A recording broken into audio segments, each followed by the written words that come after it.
Okay, well, welcome everyone to this week's Pulsus Research Seminar. As you would all know, this is the place in which we showcase outstanding research both by members of the school but also by esteemed visitors. And it's on that particular note that I take great pleasure in welcoming Professor Iver Neumann here to speak to us today. Now, Iver is no doubt known to just about everybody in the room for his voluminous research over the years, covering an enormous range of areas. Iver has PhDs both in international relations and in social anthropology.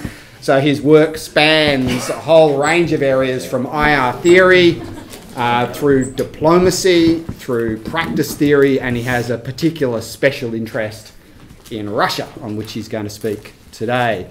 Now, Iver is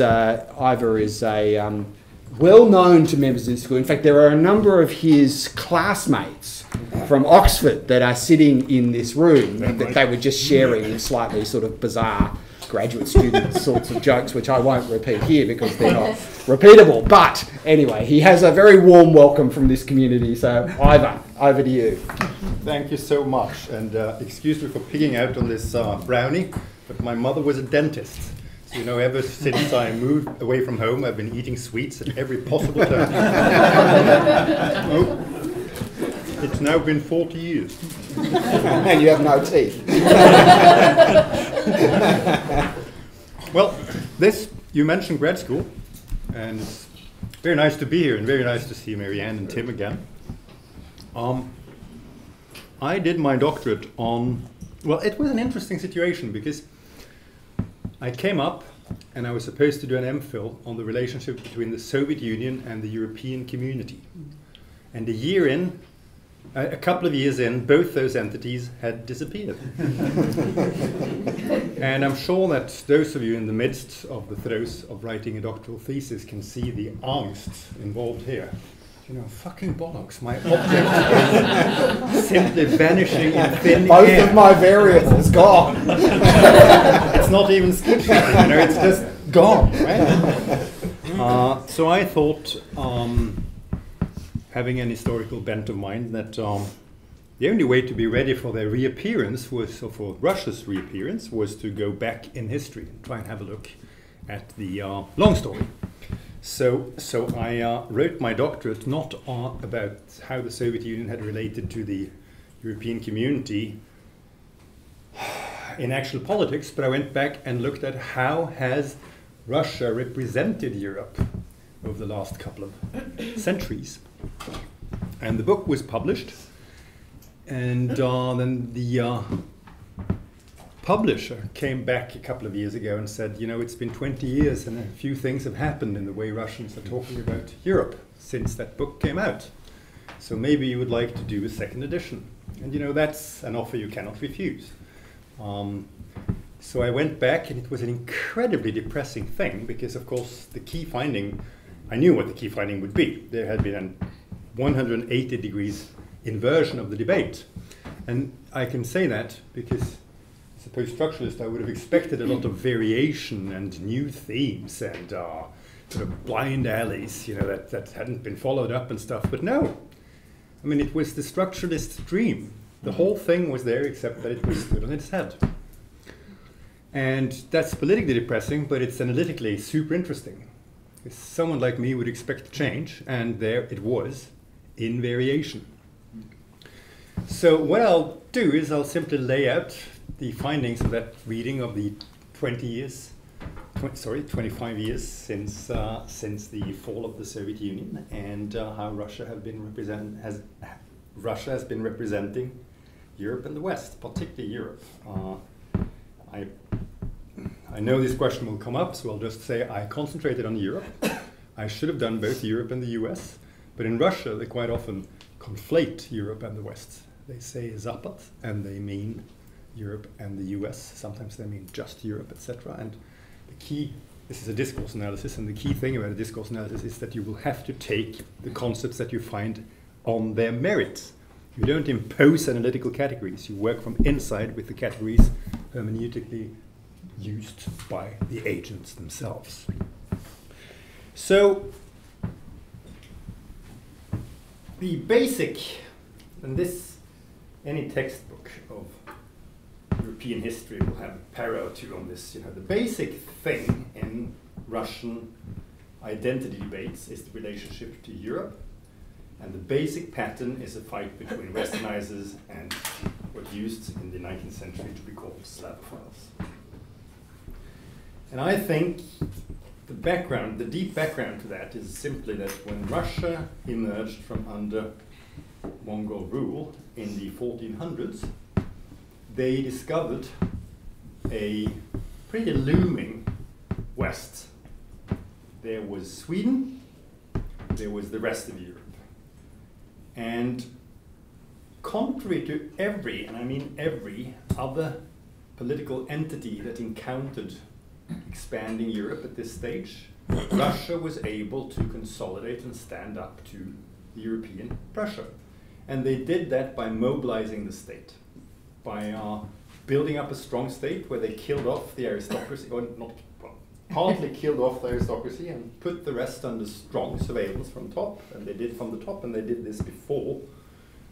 They did this 100 years before it happened in Europe. They reintroduced serfdom. Perry Anderson talks about the second serfdom of the 1700s in Russia and also in some degree in Eastern Europe. So they were able to mobilize a society that actually did stand up to Europe. But what does that mean? What does standing up to Europe mean? It means that what was from Russia seen as more efficient way and effective ways of organizing society had to be somehow confronted. This story is quite often told as a normative story, democracy and all that. I will leave that to one side.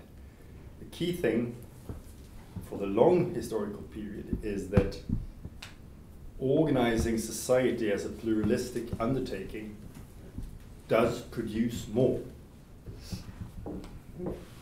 Ruling indirectly instead of directly, in peacetime at least, produces more. So I don't want to touch the question of what is the more superior of the two. I have my meaning, I have my view of that, of course, but that's not the key thing about the story. The story is that Russia historically had to relate to this social entity of Europe that produced new ways of doing stuff politically, new ways of doing stuff economically. So I think there's an inbuilt, that lays down certain parameters for the debate.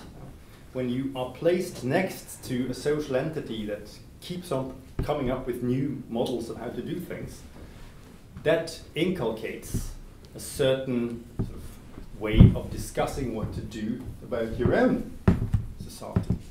And the result, I think, the direct result, is that you see a vacillation between people who say we have to emulate, we have to copy, we have to do what the Europeans are doing, and others who say no, we have to fall back on our own models and do our own thing. And the history of Russia can actually be told through this prism. That was what I did in the book, the vacillation in Russian history between copying Europe and standing up to Europe. And in the until the industrial and French revolutions, it was a question of catching up with l'Ancien Régime, and Russia did fairly well on that. Then as they were succeeding, in comes the Industrial Revolution and the French Revolution and just presents a whole new game, and the Russians are flabbergasted, WTF, what shall we do? Right? And they insist that, they conclude that we will simply rally around l'Ancien Régime. We will be the true Europe. We will not be sort of caught up in this whirlwind of democracy and revolution and new experiments and women's liberation and all that crap. We will, what is that expression? Hunker down, and we will remain true to the pre-Enlightenment Europe, and that's the story of Tsarist Russia until 1917. That's what they do. And you know, let's hear it for consistency. They do it to the bitter end. Right? I mean, at the February Revolution in 1917, the French and the British ambassadors are so flabbergasted with what's going on that they ask to see the Tsar. And they say, listen, you have to do something here. I mean, the whole thing is falling and we can't afford it because we're at war together, so we feel that we too have a say in what you should do. And you know what you should do is broaden the appeal of your government by taking in certain liberal forces.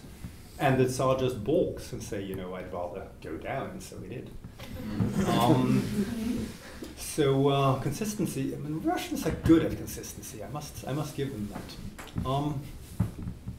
So, whereas the story of Russia in the 19th century is that Russia sees itself as true Europe because they remain in the past, where they see Europe as surging forward in the wrong direction.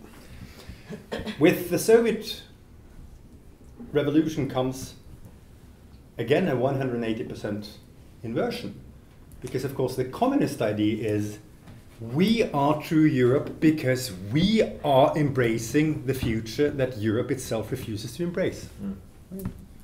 And the first impulse in the first couple of years after the Soviet Revolution is of course that we are the avant-garde, the rest of the world will follow. Only later comes this socialism in one country stuff. So again there is this idea that Russia is true Europe because we are the future. Europe will follow. False Europe will follow. We are to representing true Europe. Then the story that I was supposed to tell today starts, because with the fall of the Soviet Union, everything goes to hell in a handbasket. And you know, it's hard to, for those of you who went alive at the time, it's hard to convey what a shock this was to Soviet citizens. I mentioned in a lecture here a couple of days ago, book by a guy called Iver. It's called about this, that is called "Everything Was Forever Until It Was No More," which is just a great title. That's the kind of title I want to come up with. Right? Everything was forever until it was no more. The average age of males dropped from 65, and at its latest it was down to 57 years of age. That's my age now. That was the average age. And a lot of that had to do simply with people losing their direction, drinking themselves to silly and then to death, because there was no story about how you could go on. Right? That was the social situation in which the debate about what Russia should do actually became. And we know the basic thrust of how all this happened. Gorbachev came in with one observation. Tak nельзя жить. It's impossible to live like this. That was how it started. It did not start with a program of how to do things differently. It started with this realization that we are stuck. We have to do something. And Gorbachev's first answer, people tend to forget this, was something he called ускорение, which means acceleration, you know, to do more of the same thing, which is, it tends to be our first reaction to crisis, doesn't it? Let's just do more of the same thing and we'll be fine. You know, how shall we save which relationship? Oh, let's just do more of the same thing. Let's have another kid. Great idea.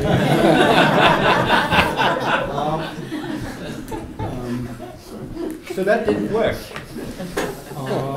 And the Soviet Union sort of, well, was in danger. So then he came up with this idea of perestroika, which simply means build anew. Right? And then came the embrace of the West, where the idea was to say yes to everything. Whatever the West proposed, the Soviet Union would say yes. You know, that's even harder. I mean, all of us have experiences of counterparts that always say no. But having a counterpart that always says yes is exhausting, because what do you do? Right? I mean, it's, whatever you propose, the answer is yes. I mean, at some point you just sort of, now what? Right? Alexander Wendt has actually written a fairly nice article about this. You know, how do you deal with someone who is always sort of casting yourself in your place and expecting what you want, and you don't. Okay. So if you think about this historically, Russia comes to a point where they are historically unique in their positive approach to Europe. They embrace Europe. The slogan at the time was, "Let's return to civilization." And you know, this is not a particularly good idea. Because if you tell your own people that you want to return to civilization, it means that they are barbarians. And you know, people don't want to hear that they're barbarians, regardless of whether they are or not. When Hillary Clinton tells voters that they are white trash, for some reason they don't want to vote for her. I mean, it's funny that. So that was what you could call a no-winner. Say this return to civilization, and sure enough, after a very short time, there is a tough reaction towards what Gorbachev and then Yeltsin are trying to do. Coming from two parties, and this is the beginning of the story today actually, coming from two parties, both are marginal at the time. On the one hand, there are the remnants of the Communist Party that had been outlawed by Gorbachev. And these are the old drunkards, basically. They are the ones who are too old and too stiff, too rigid to find a place in what's going on in the new Russia. And they just keep on repeating, we should go back to how things were. If you look at pictures of people rallying for the communists in 1991, 1992, 1993, they are a sorry sight. The other quarter, where from which the reaction comes, is also somehow unpromising, at least at first blush. It's the super nationalist forces that have been marginalized by the Soviet regime, that have been too patriotic for their own good.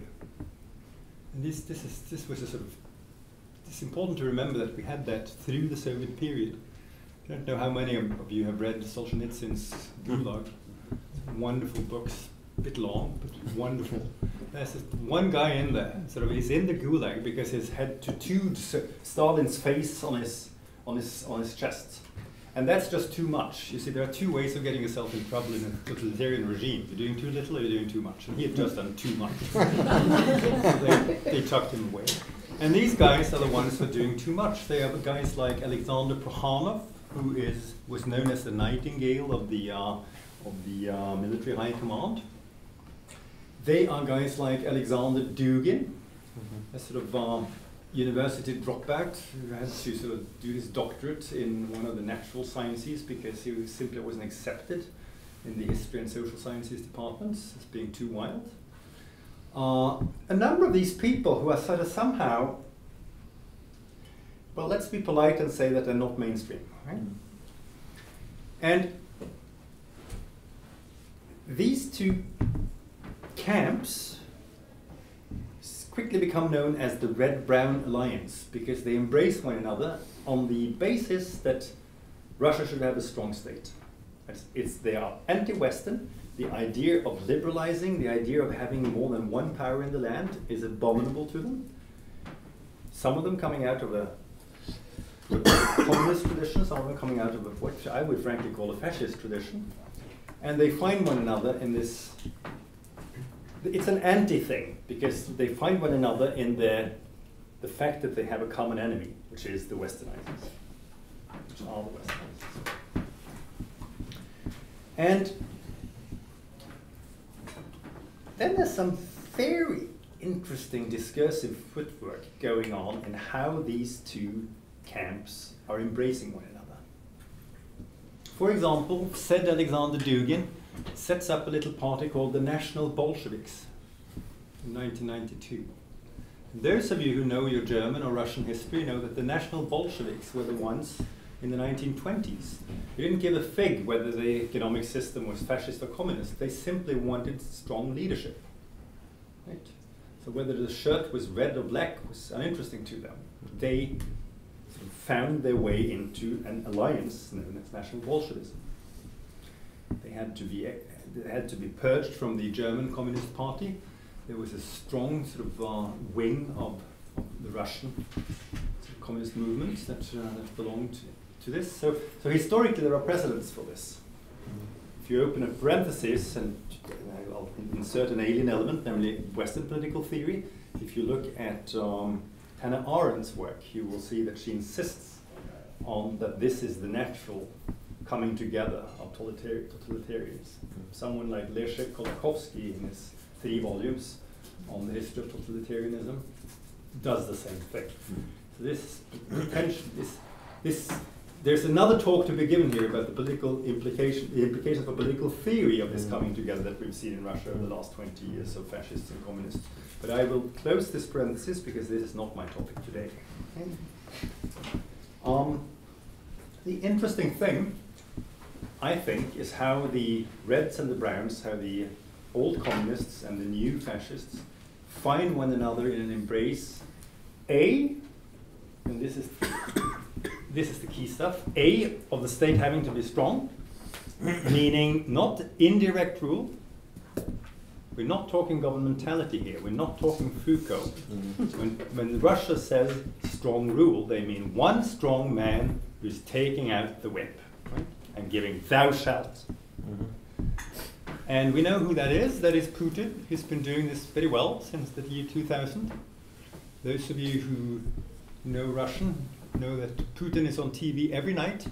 And it's always the same. He comes on the key news program called Vremya. And it's usually twice. Once out amongst the people, and the second time it will be a one-on-one with one of his ministers. And Putin will say, you shall do this, and you shall do that. And the minister will say, yeah, of course, I'll do it. So, you know, it's not a question of doing things indirectly. It's bang, top down. No subtlety. So the strong state, meaning direct rule. Also, great powerhood, which is absolutely central.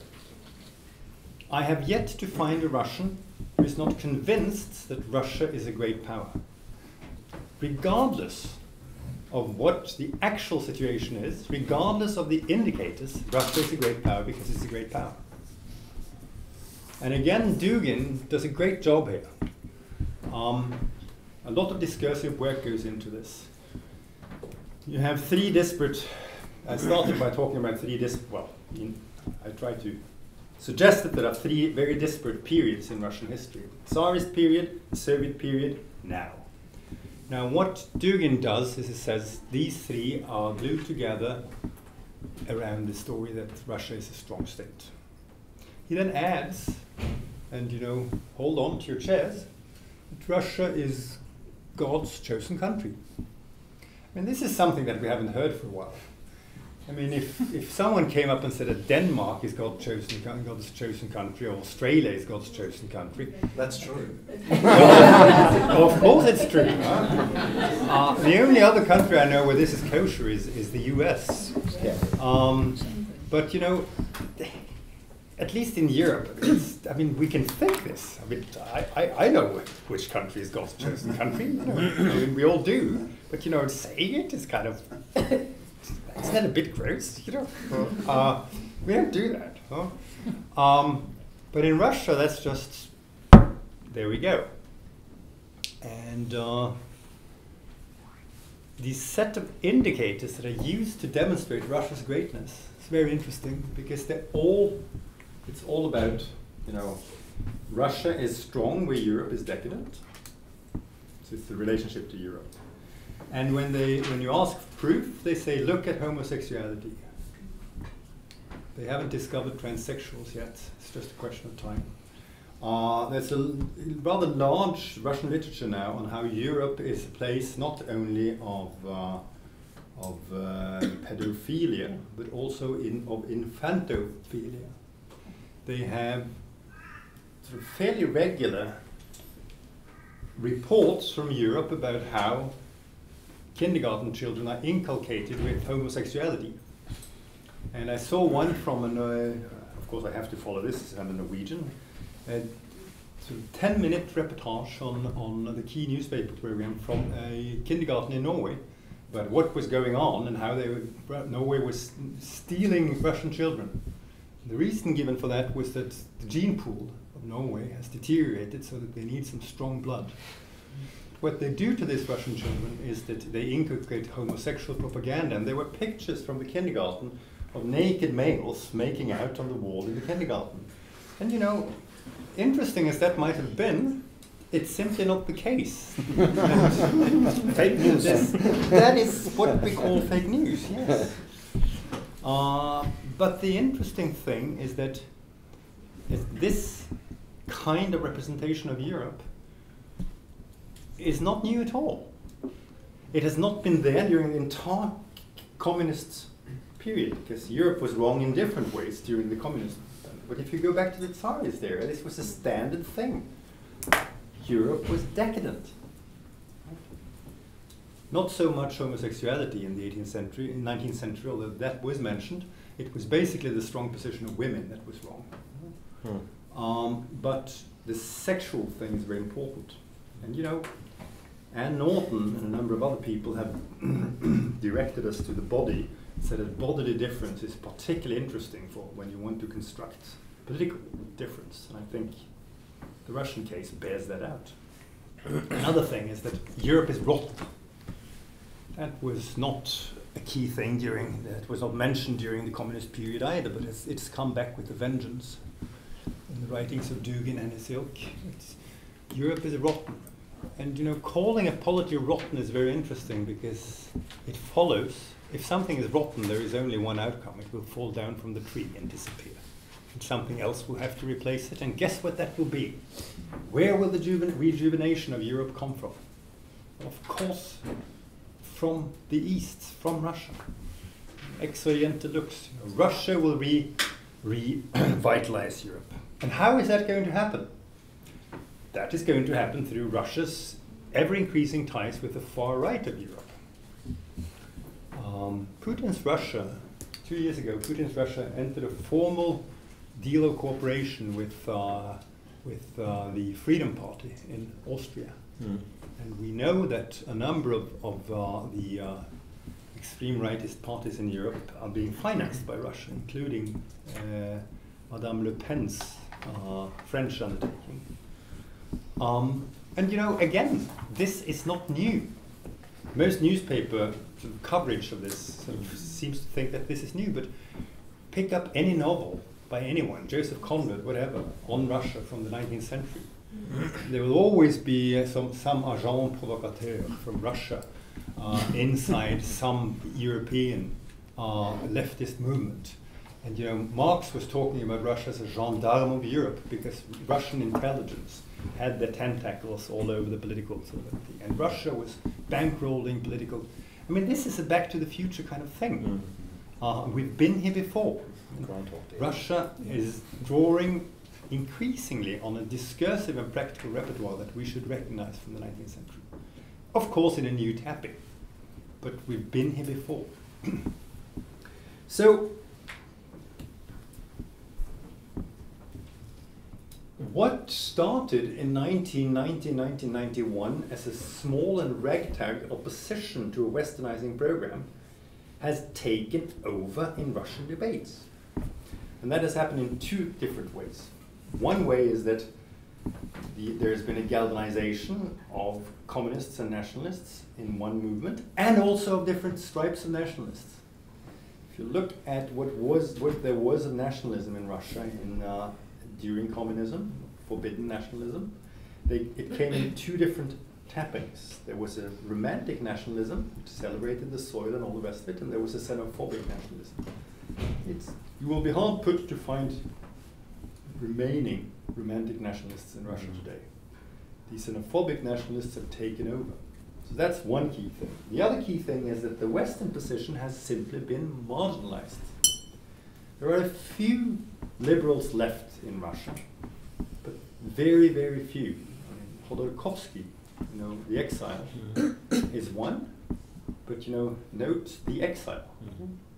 There are a couple of people around Putin who haven't been thrown out, but have been marginalized, people like Iver.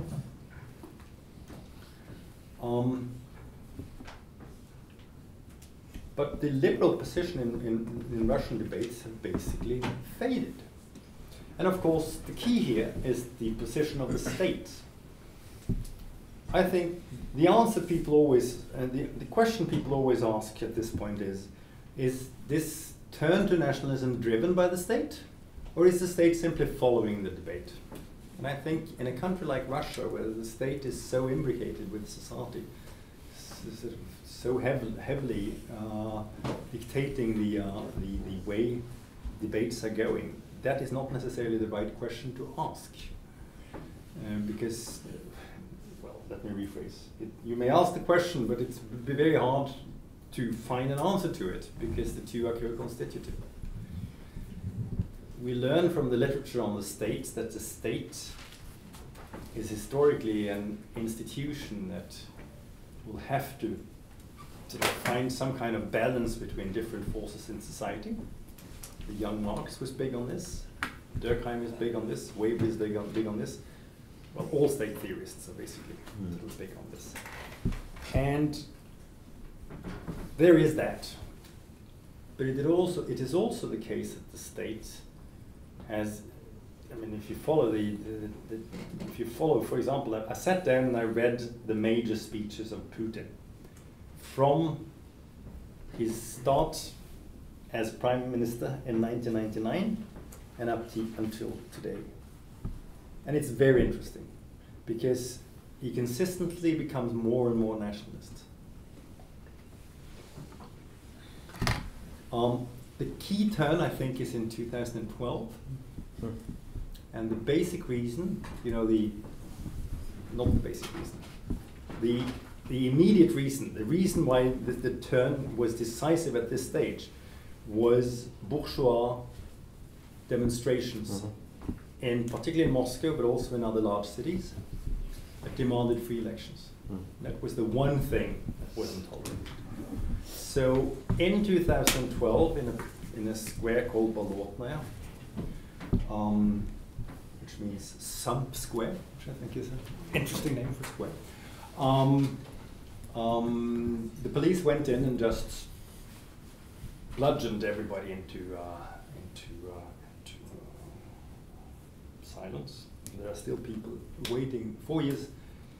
5 years later, there are still people in prison waiting for their sentences to be doled out, to be meted out to them after that.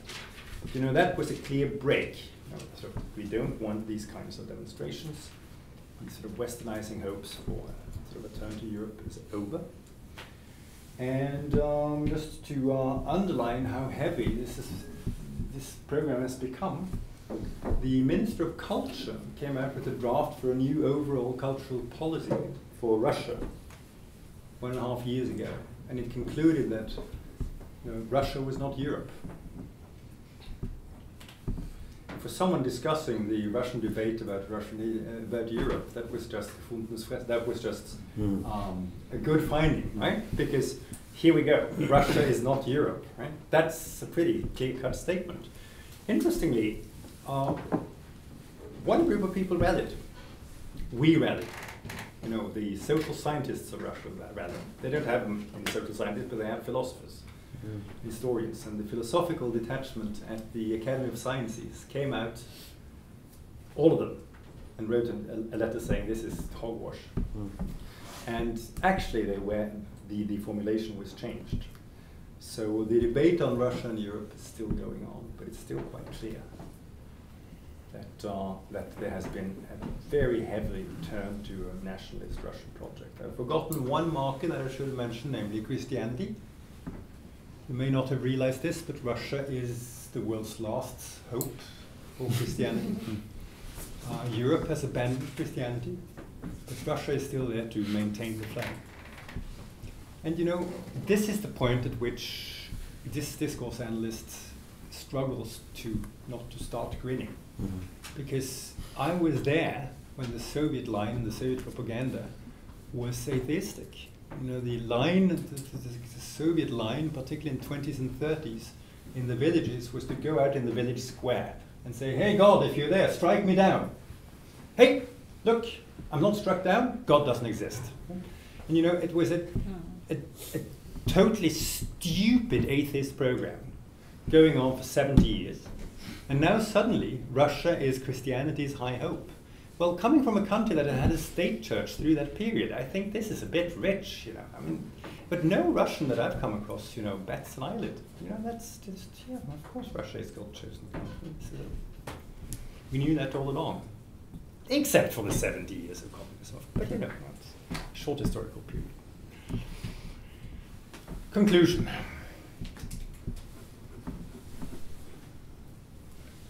I already said, you know, that the invariance must be due to the logic of the international system. I've been trying to think down Kenneth Waltz for well, since I entered this business right after his theory of international politics was published. I still think his point that states are tossed and turned into a certain program has merit. Not necessarily for the reasons that Waltz himself is giving, but in a self-help system, there is something about you having to relate to the major economic and political models on show, or else you will go out of business. I mean, that is a very good starting point.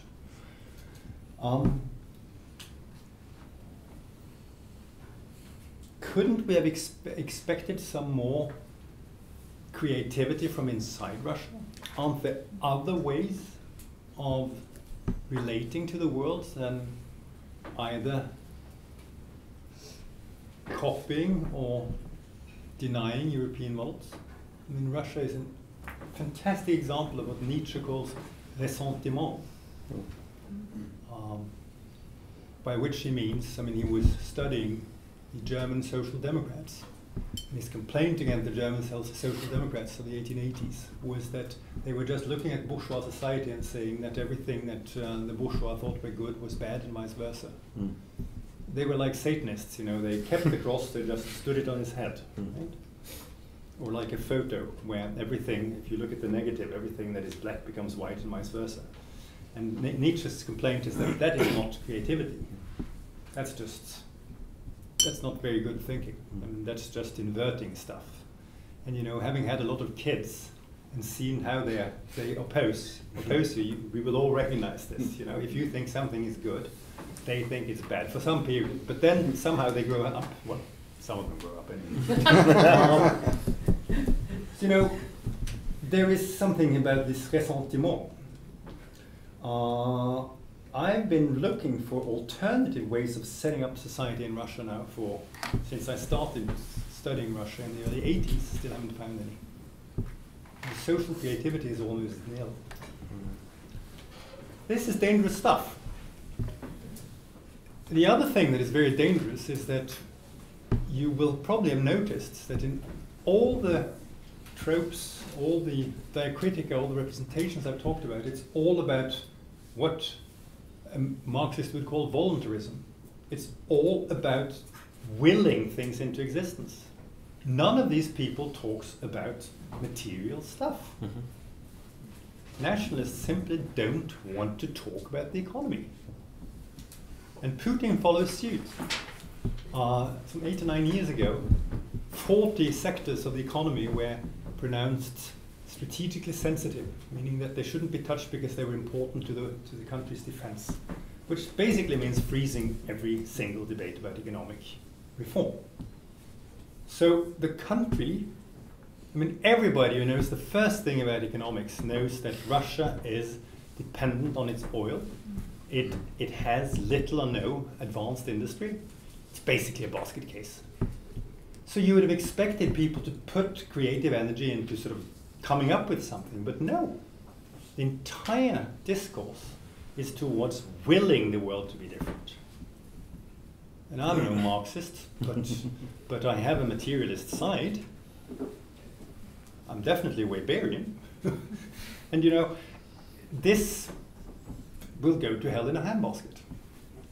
So I almost said prediction, but I think I would say guess, right? Estimate maybe, right? Is that we will see a turn again. Don't ask me why. 2 years, 5 years, 7 years. Probably when Putin leaves power, which means when he dies, probably. Well, we'll see. False office false. Yeah. Well, you know, if he doesn't have a shirt on, you know, it does look a bit like Khal Drogo, doesn't it? Yeah, it does. Anyway, I think we will then see a turn. And then the naive optimist will say, oh, and then everything will be fine, right? Well, it won't.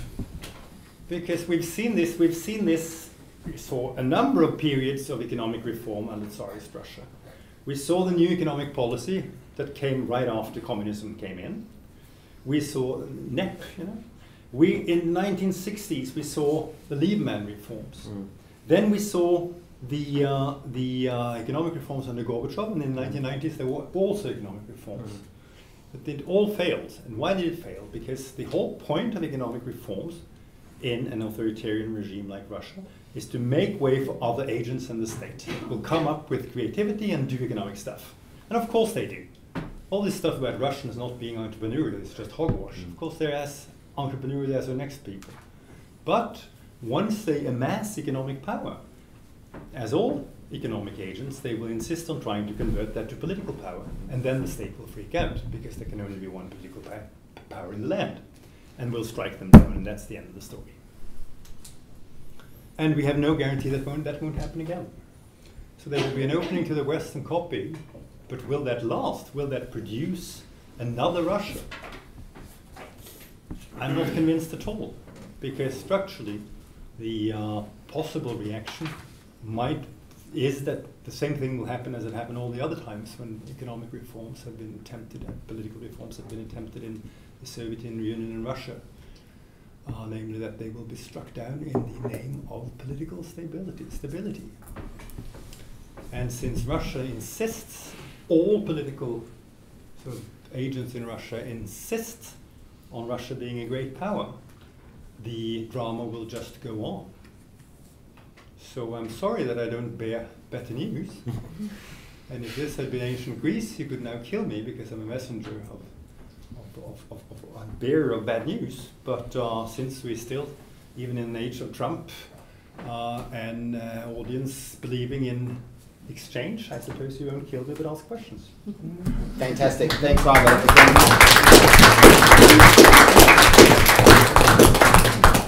So, audience, behave in a civil fashion. Okay. Andrew, then Tim, then Matt. Yeah, thanks for a terrific presentation, Ivan. Compellingly and dreadfully fascinating at once. I wanted to just get you to speak a little bit more, if you could, about your concluding remarks, where you pointed to something quite vital, which is if you're a great power, you need to have a credible material base to that, or you end up being Austro-Hungary or the Ottoman Empire, actually. I couldn't help but think, listening to your presentation, I mean, Putin sounds a bit like Brezhnev with a black belt, in that, you know, the... Like what? Like Brezhnev with a black belt. Yeah. I write it down, I'm quite proud of it. That's a good article title. Look, as you said, I mean, the economy is very narrowly based. The only dynamic demographic trend of the population is amongst the Muslim portion of the Russian Federation, which further complicates the narrative of Russia as a great redemptive source for Christianity. So I guess my question comes in two parts. The first is, how sticky is this macho man, great power discourse in the face of trend lines that are just heading all in the other direction? Particularly because, I mean, the narrative that you constructed seemed to be this sort of endless oscillation of that there are periods of decline and then there's an attempt to reform and then oscillating back again.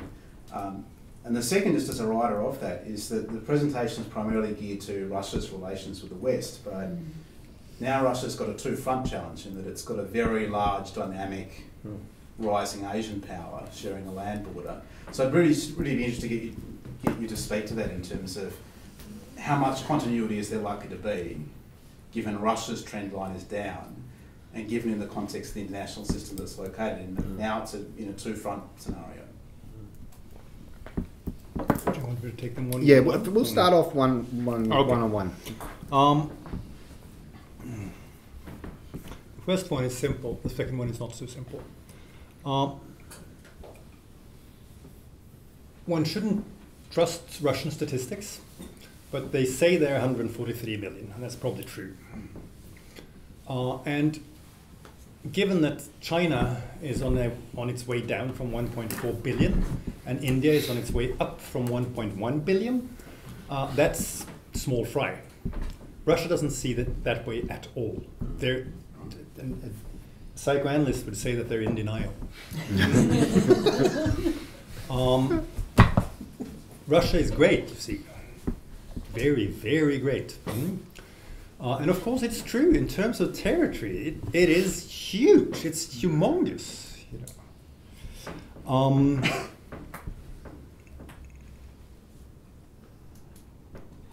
Pro-natalist politics have been brought back by Putin. We're not yet at the point where you can be a hero mother, as you could in the Soviet Union, and where you could be given an apartment if you had 10 kids. And by the way, it was the same in Franco's Spain, so this is just a standard thing, but we're not there yet, but it's coming back. The question specifically was, when is this macho man great power thing going to go away? I don't think it is going to go away. One of the fascinating things to me as a Scandinavian male is that the how shall I put this politely? Don't. The masculinity in Russia is, let's just say it's very easy to analyze. I mean, Bob Connell, or Raywin Connell, as she calls herself now, but Bob Connell wrote this. Said that there are two things that characterizes masculinity: it's deal with it and get ahead. And in Russia, that is just so on your sleeve, right? Russian women come out and say all the time, that we want a strong man to protect us, right? The expression is krysha, roof. They want a roof. And who is the ultimate roof? It is, of course, Putin. Putin has enormous sex appeal. Because there are songs. We want a man like Putin, etc. Someone who's strong and doesn't drink. It's that. No. I mean, this is a quote, man. And this, I can see no signs of this abating. So, I've had the added chance of observing a number of Russian women who come to Norway over the last 20 years. And my expectation, because we all agree that Australia is God's chosen country, right? My expectation would be that it would be nice for these women to come and have the possibility of leading their own lives and having an education, having their own careers, etc. What do? All of them. And okay, it's not a big sample, it's 5 people. But 5 people is still an interesting sample, right? And you would expect they change the country, they come to Norway, or the West if you like. What do? They expect to be served. They don't want to work. And they complain about, Norwegian women are way less demanding than they should be. Why don't they demand to get nuclear? I mean, this is the kind of conversations we have when we go to parties. And it's not exactly what I would have expected, right? So the social conservatism of Russia cannot be overestimated. It is enormous. And I'm just flabbergasted. I was in St. Petersburg with a group of Norwegian historians of ideas, a couple of them specializing in gender, only a couple of months ago. And they would ask questions like, are there Russian cupcake feminists? We have to say, we had a group of people, sort of Russian students of gender, myself, etc. And our Russian colleagues said, no. The feminist movement in Russia is incredibly weak. It's outside of intellectual circles, there is hardly anything going on. Right? I think that's flabbergasting. I think someone should write, more of us should write on this, because this is not what we would have expected, is it? But there we are. And I'm sorry again to be the bearer of bad news. Your question about China is a tough one, because the key thing is that Russians do not seem to take China seriously. you know, you would have expected a country of 143 million people who looks at a country of 1.4 billion people that have done extremely well since the 1980s to be, if not in awe, then at least impressed. But what Russians remember is that when Beijing was changed, they used the city drawings of how Moscow was changed as a blueprint. They still hark back to the days of the 1950s when China did everything on Russian models, and they expect China to sort of be pliable, etc. So, you know, to everybody else, it's quite obvious that Russia is the junior partner and that China is too big for Russia to handle it, but they don't seem to think that way, which I, again, think is absolutely interesting. A couple of days and there will be joint Russian-Chinese naval maneuvers in the Baltic Sea. So you would have expected the world to take an interest here. But Russia does not seem to sort of, they don't think about this, I think, as a two-front situation at all. They think that, you know, the expression they use is to play the China card.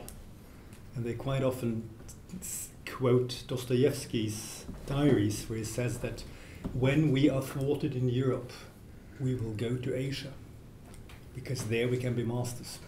And I think they still think that that's the case. So, you know, the whole thing, well, you can laugh. It's a different world. I mean, it's just, I mean, it's extremely important not to be Eurocentric here. They think differently. Okay, so I think I will take a group of questions, just because I know there's a lot of interest and we want to get everyone covered. So Tim, Matt, then Marion.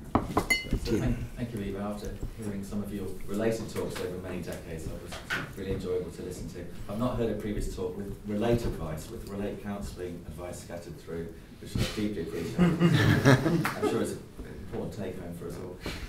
But in terms of, so my question is really about, predictably, it's about your theoretical approach to your account of Russia. And you described yourself in the talk as being a post-structuralist, but your account seemed to me to be a hyper-structuralist account.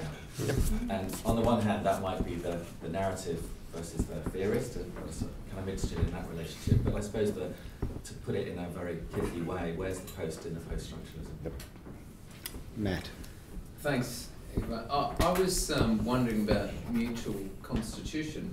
You were talking about Russian discourses of Europe. But I was wondering about the extent to which elements of that, of Russian conception, European conceptions of Russia fed into the ways in which then Russia viewed Europe, that sort of self-other sort of constitution, if you like. You know, intuitively it would seem to me that some of the arguments in the 90s and early 2000s about the loss of Russia's strategic relevance in the continent could potentially be seen as something that fanned the flames of nationalism in the Russian context. Is that in any way accurate? Is there something in the way Europeans represented Russia? Marianne. Yep. In a similar vein to what Matt has just said, I don't think it was at all inevitable or even necessarily likely that Russia would make that turn. It seems to me that so much that happened after 1991, American triumphalism, American expansion of NATO, the rejection of the OSCE as a pan-European security framework, which is something that Gorbachev and many others had argued for. The fact that the US becomes a hyperpower, egged on by Eastern Europe and Baltic states, surely those factors must play a part in how Russia's self-definition evolves. Okay. Yes. We're changing gears.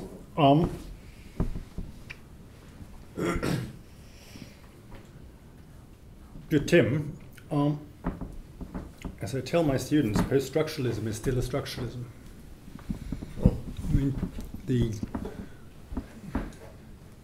Lévi-Strauss is the one who brings structuralism to fruition in the social sciences, and his key point is that we have to look at the manifest structures in order to trace back to the latent structure that underlies the entire society.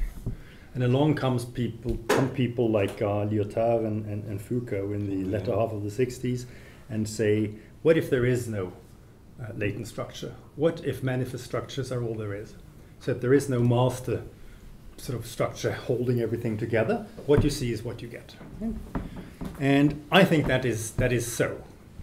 And then I'm confronted with this puzzle. And believe me, I've been looking high and low for all the sort of the weapons of the weak and the roads not taken and the programs that are not being explicated that we find in tiny little publications. And I've done my homework. I've followed this damn thing for too many years. Frankly, I'm sick and tired of it. But you know, when the publisher says go back and do it, you know, I was so depressed for the 3 months that it took me to research this. But you know, in for a pound, in for a penny, in for a pound. You know, I'd done the work some years ago, and they say sort of go back to it. You know, Barkis is willing, right? So, but yes,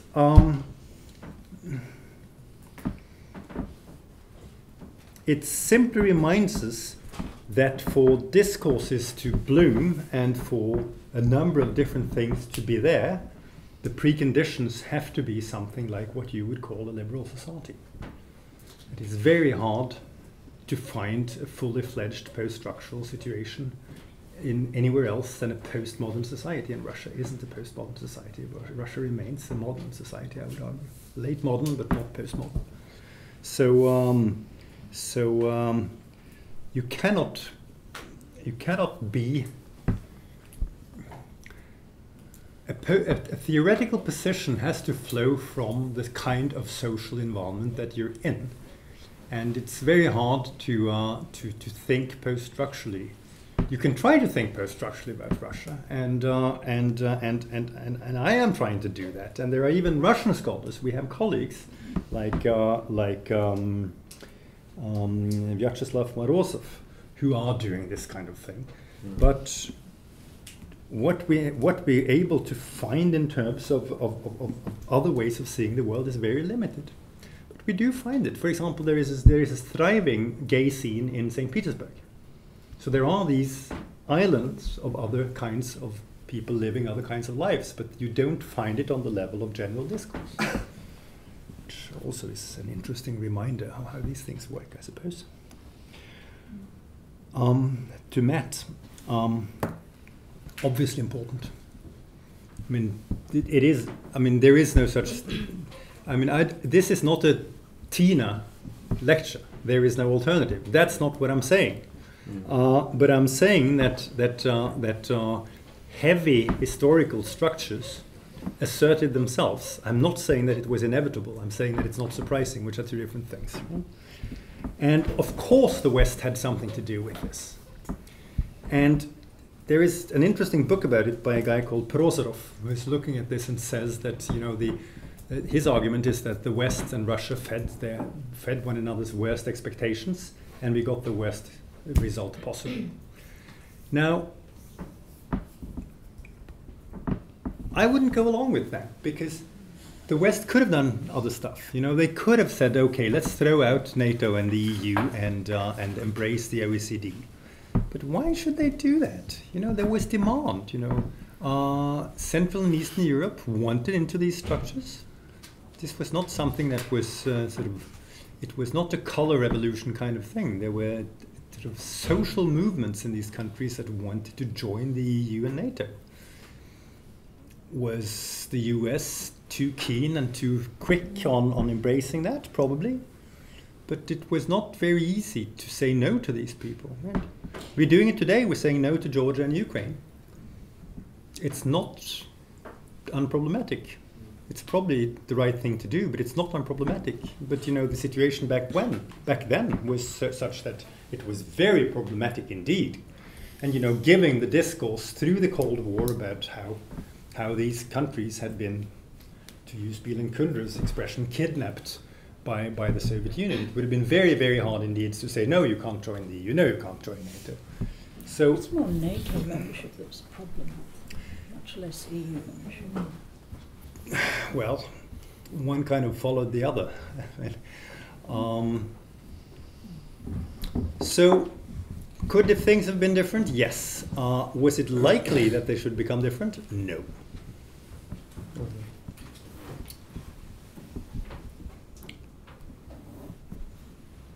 Marian's question? I tried Okay, to. all right. Yep. Okay, so Thank you. Right. Okay, in that case, Martin and Eloise. Thanks, Iver. That was great. When you were talking, I was reminded of that incident where a Russian biker gang was going to drive to Germany to defend German women against immigrant violence, which turned out to be a complete fake. But that sort of reinforces, on the one hand, what you're saying. But I was also trying to kind of cast my mind back to what happened in the immediate aftermath of '89 and the opening of dissident Russian culture that kind of flowed into the European discourse at that point. And it struck me that a lot of the dissident filmmaking, for instance, that hit the scenes was epic. So there was, which kind of goes to the scale of what you're saying, but was actually running this from the perspective of there is no hero dragon slayer. Everything was about slaying dragons. This is about the state, right? There was no hero dragon slayer. It was always a bunch of unlikely townies who got together and did something unexpected, and that was kind of the subtext. That subtext seems to me to have a lot to do with the post-imperialist hangover that's in there, because I mean, it was an empire, right? So when we're talking about Estonia, so we've got 40% Russians in there and 60% ethnic Estonians. It's the same in most of the Baltic states, where you have a fragment and where plurality is simply a fact, and you're going to have to deal with it. You can try and deny it, but all these states have to somehow negotiate that and deal with it in a way that Russia pretends it doesn't have to. But the question is whether that it can actually stay somehow safe from this. I mean, I think the demonstrations in 2012 were maybe a sign that the safeties were coming off a little bit. But what is the thinking there on kind of staving that off? I mean, the homogeneity that's being proposed your talk relies very much on being able to present this as a homogeneous kind of, project that flips radically, and that's quite plausible at that level. But it seems to me not so plausible at the level of negotiating the kind of daily realities of those differences that are simply there. Yep. Eloise. Thank you. Thanks, Iver. So as your question sort of relates to Martin's point, as you were speaking, you referred to weapons of the week. And so Hey, you opened the door. I'm a James Scotland. It's one of my Bibles. So, but yet you didn't give us, or you seem to suggest that infrapolitics didn't exist. James Scott, okay? Didn't exist. But then, so you kind of painted a totalizing image of the kind of internalization of the representation, the public representation of Russian identity. And I was sitting here thinking, really, is there no infrapolitics? Has every Russian internalized this? Are there no feminists? And then you said, well, there's this gay scene in St. Petersburg and so on. But I wonder how many of those pockets actually exist, and how might that complicate your narrative of this totalizing logic, if you like. So that was one. Including in the academy, are there dissenting voices? Or how is this process of socialization operationalized? That was one. Chris, if I may, the second one was I was thinking of Samuel Huntington's Political Order, not Clash of Civilizations, where, he's writing in the context of the Cold War, the new emerging post-colonial states, and then he goes for military modernization and so on, with the statement that modernity is stable, the modernizing process brings instability, right? So, and he looks at Russia, he looks at, the kind of political structures in this context to say we need political order. And as he was speaking, it almost struck me that we don't see this, what Huntington's writing about then elsewhere at the moment, but we see it here. My question. The latter point I just think is an acute observation. Yep, I agree with that. What you're saying about I should have been more clear that the talk was on the level of discourse and not on practice. Because I was trying to say something about how the discourse in the major newspaper on the major websites has been going. And that is neglecting, and this also goes to you, Tim. I mean, this is neglecting a number of alternate sort of stuff that simply is hiding from state power. You know, it's not the case that there are not transsexuals. It's not the case that there are not a certain feminist milieu. It's not the case that even though Jehovah's Witnesses have been banned, then they're still there in force, right? Of course. But the imprint they leave on public life is very small indeed, and they just stay away from power, right? On the level of everyday life, when you go to Moscow, I lived in Moscow in 1980. It was grey and drab and nothing going on, right? Now you go to Moscow, they have pavement cafes, they have jazz clubs, etc. But this doesn't rub off on general political debate. This is not guaranteed by a certain way of thinking about politics where the people living their lives and choosing how to live their lives is in any way warranted. So there is a glitch between general debate and politics. And that's the case in all societies. If there hadn't been a glitch between discourse and politics, we wouldn't have needed social scientists.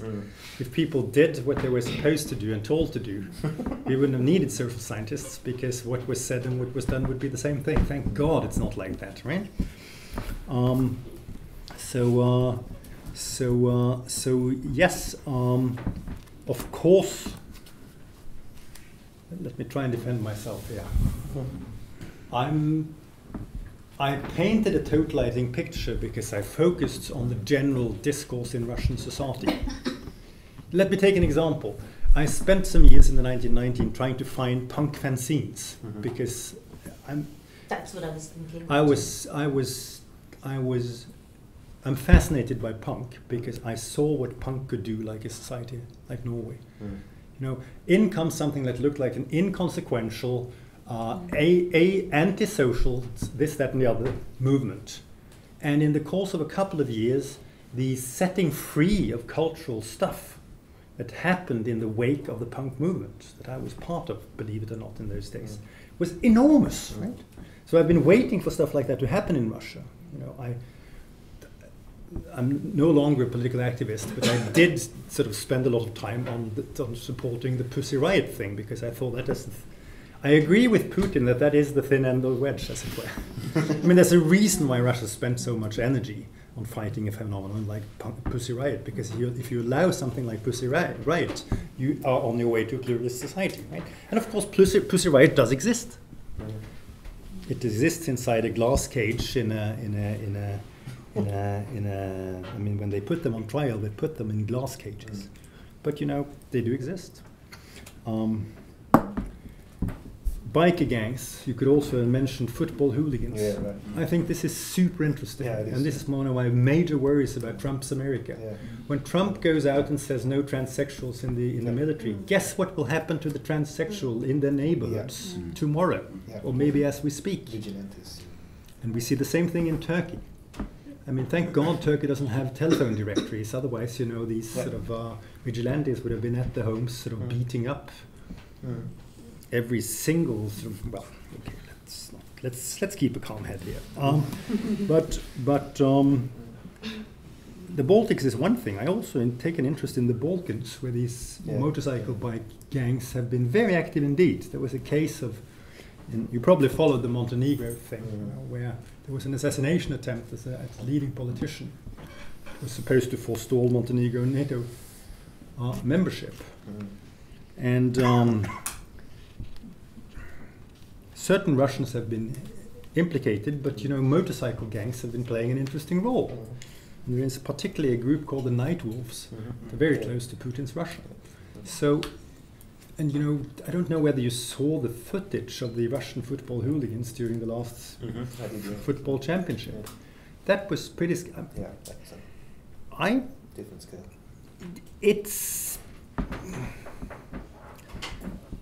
I grew up in the 70s, where everyone who was on the political right was called a fascist. You know, I don't want to throw the word fascist around too easily, but you know, what we're seeing now, I think, is a return of fascism. And it's not just Russia, right? So This is getting very, very depressing, isn't it? So let's now move on to some questions from PhD students, and they're generally a jollier bunch. Thank you. Neil and then Abs. You thought you were depressed before. So this follows a little bit from your response to Matt and Marianne. I was just wondering, in regards to some of the more provocative actions of Russia recently in Crimea and Ukraine, we tend to sort of assess this from a fairly Eurocentric perspective, like this is a sort of inevitable response to NATO encroachment, things like that.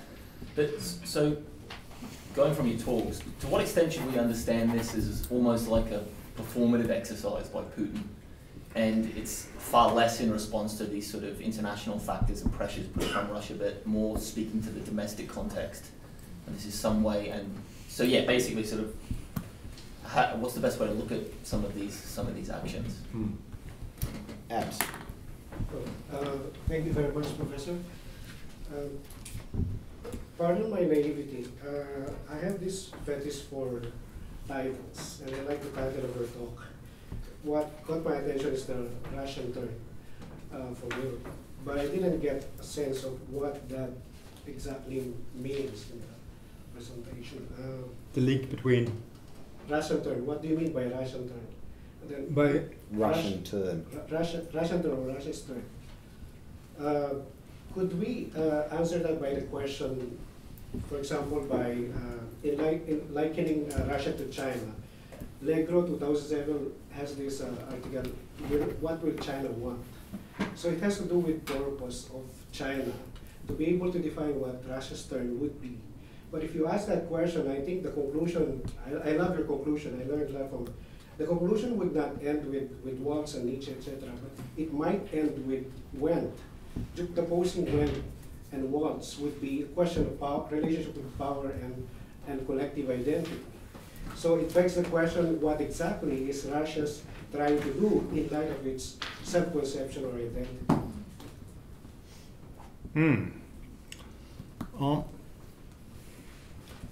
Discourse analysis is underdetermining of action. Discourse analysis can tell us something about where thinking stands, where the apparatus stands.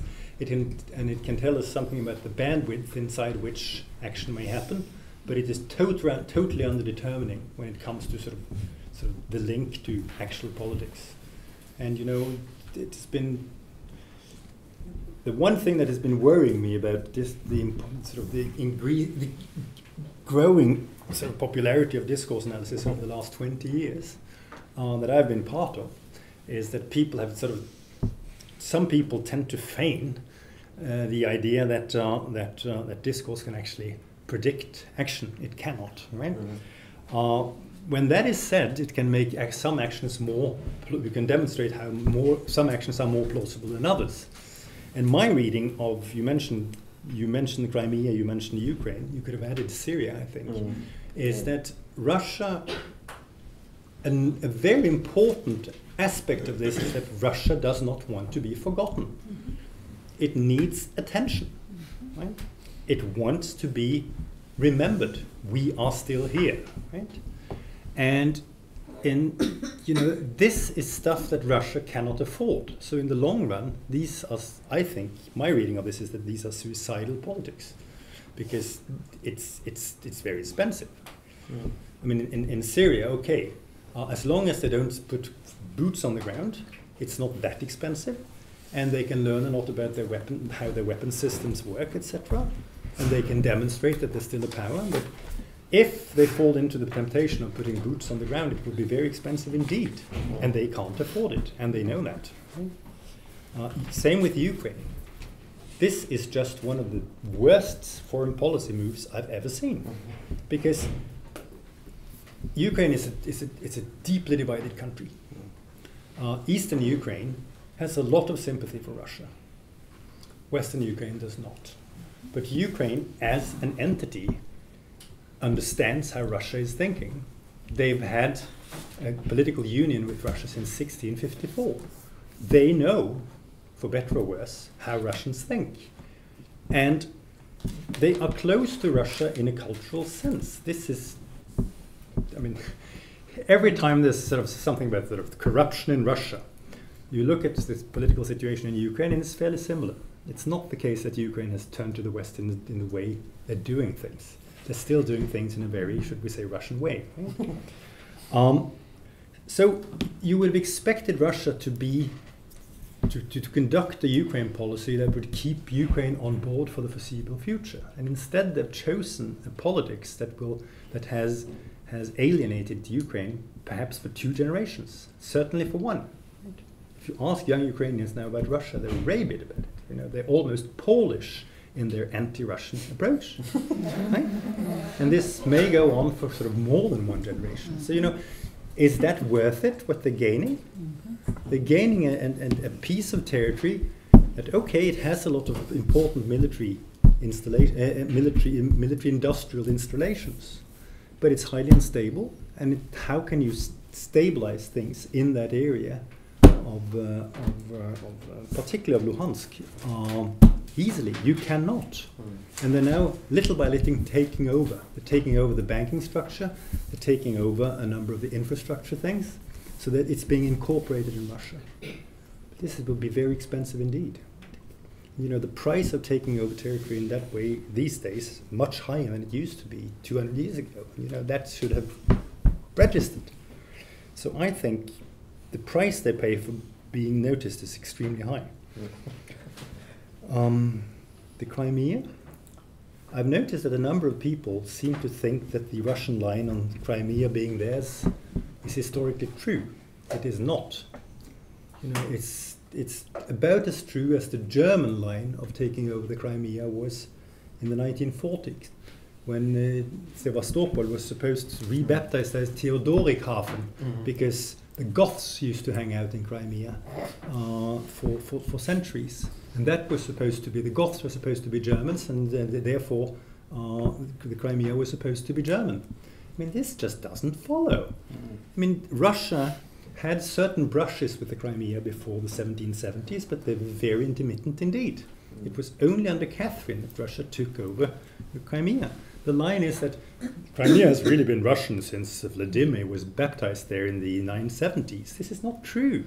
I mean, Vladimir was simply there because there was a Greek colony on the Black Sea, and the Greek colony was important because it had direct links to Byzantium, which was the key interests of the early Rus. Right? So the Russian sort of relations to Crimea before the 1770s were incidental. Right? Now, having said that, the key point why Crimea is so important for Russia is that it was the hangout of the Crimean Khanate, and the Crimean Khanate was the key successor state to the Mongols that had ruled Russia for 250 years. So Russia felt that they really vindicated themselves historically by taking over Crimea, because it was the last sort of blotting out of the Mongol, what they thought about as the Mongol yoke. So, you know, there are strong identity reasons why Russia is so interested in Crimea. But they are reasons that are on a par with, for example, the rhetoric that you find in Israel about why Israel lands should be Israeli. They're fishy. Most historical claims to territories are fishy, and these ones are particularly fishy. You know? I'm not sure whether I have an answer to your question about Russia and China, because I simply lack the knowledge necessary to understand how China thinks about Russia.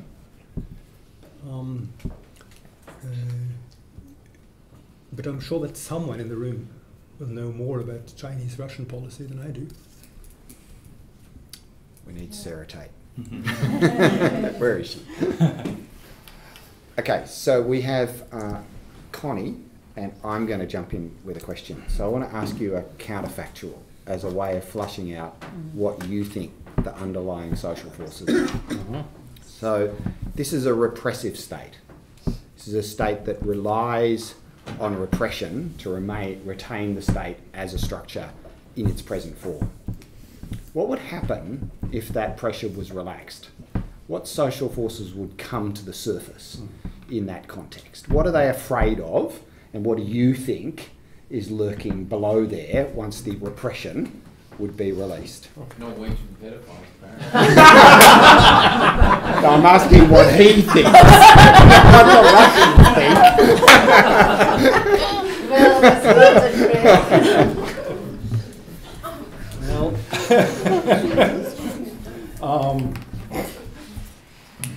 not a big optimist on that one, I'm afraid. There's nothing? You release Oh, it no, and nothing happens? Oh, there's a hell of a lot.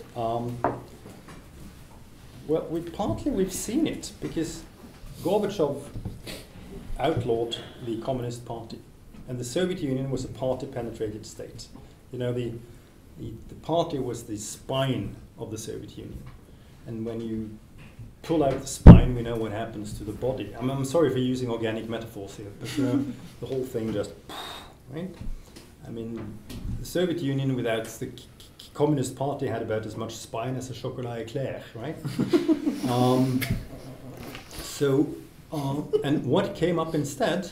Well, in the first couple of years in Moscow, people who were queuing for apartments, there were a number of cases of this, killed people before them in the queue in order to jump the queue. And, you know, I mentioned that I lived in Moscow in 1980. One of the nice things about living in a totalitarian society is that you can walk the streets in the dead of night and be fairly certain that you will not be touched. There would be certain parts of the outskirts of Moscow where I wouldn't have gone, but, you know, in the center of town I could walk and never felt uncertain. Then, of course, I was in and out. I was a full-time Russianist in the early 1990s. So, you know, I was in and out of the country 4 or 5 times a year. And I remember distinctly, you know, autumn of 1992, walking down a street that I'd walked down a number of times before, and I suddenly knew that something was afoot. Right? So,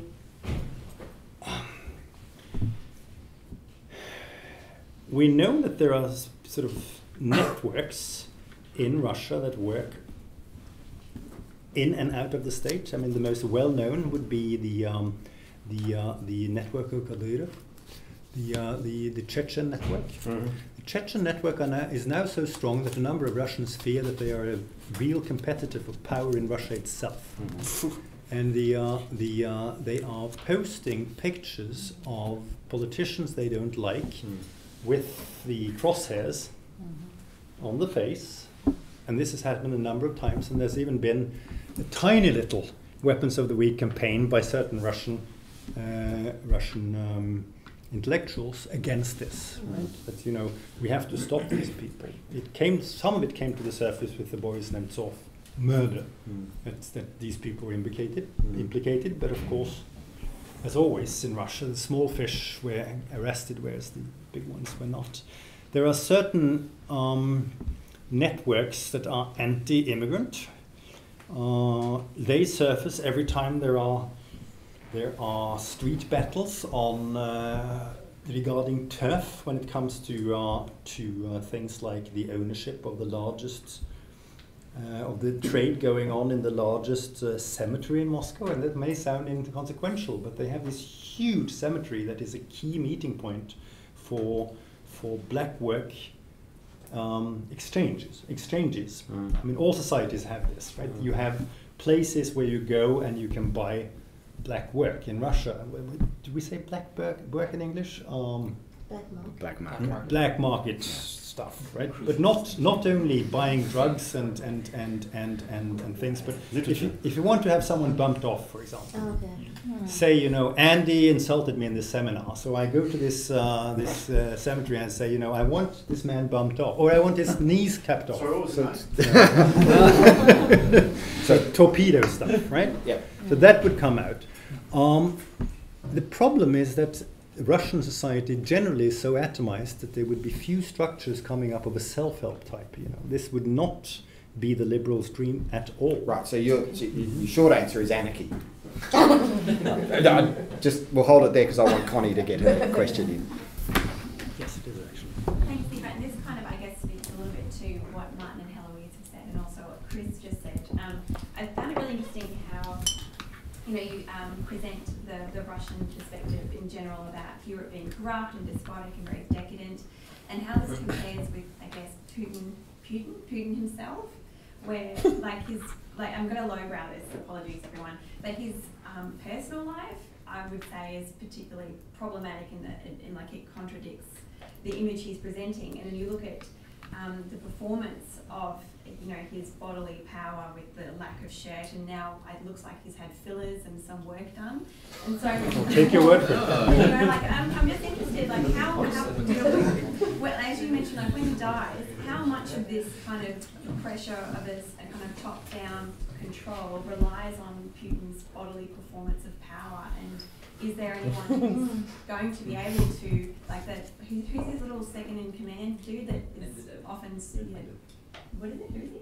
Medvedev. Like, is there anyone else who can potentially take that space or that role in order to continue to replicate that level of control if pop culture references to needing someone like Putin as a husband is anything to go by? That's just something that I thought was really interesting. It'll fall apart for Vlad as soon as he looks like Berlusconi. Well, that's sadly a little while to go. Oh, I don't know, it will. Well,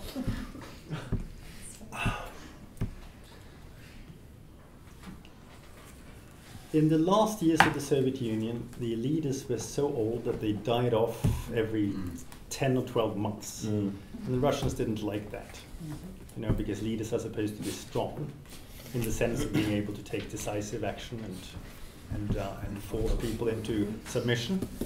And Putin does that. I mean, you can say what you want about Putin, but it's a cruel custom. My favorite story is he was opening. Well, leaders are of course always going around sort of cutting these ribbons and opening stuff. And this was a metro station in Moscow, and the lights suddenly went out, and they were sort of people were getting restless. And he said, Putin's voice comes booming across the station, saying, "Relax, I'm used to working in the dark." Which is quite cool. Yeah, it's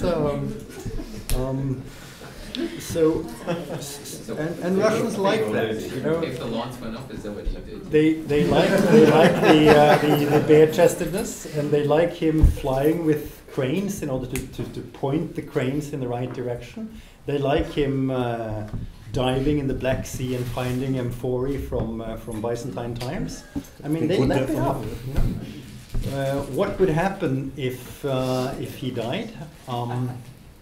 Well, the short question is there would be a succession struggle, and Medvedev wouldn't win it. That's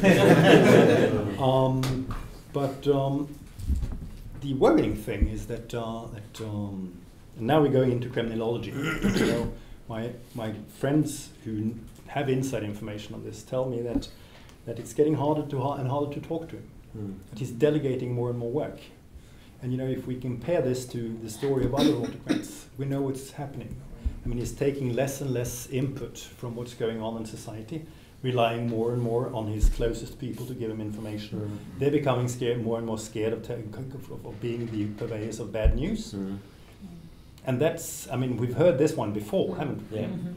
So, you know, there may be some kind of change, but you know, this is the limit of my knowledge. I don't know who's going to take over. But you know, you can be damn sure that the deep state, which is what is running Russia, has a candidate ready.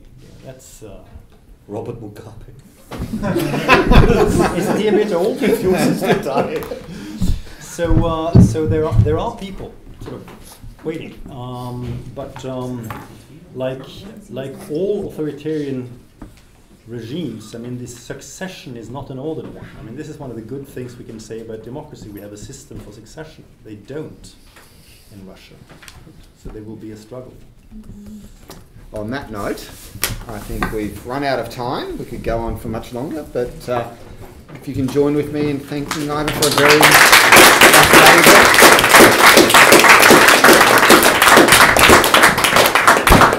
That was great. Fantastic. The counterfactual of what's happening. I think, you know, and this is my limit as a post-structuralist. I'm skeptical of the state, but I'm very glad that the state is there in a country like Russia, because without the state it would probably be even worse. There would be anarchy. Right. And you know, the way a network like Tradera can take over, the way Putin does it, we have FSB, which is power-based, but of course FSB has its own internal structure. And then he tries to balance this by other forces like Tradera's network. This is not a very stable way of doing things. Yes, I do. I sent just trying to tee up the time that you might be free, and Tim, Caroline might be free to get together. Come round. Brilliant. Thank you. So, 4792 And now for my spot question. Yep. Got it. Thank you. Excellent. Thank you. And are you coming for talks tonight? Yes, I am. Okay.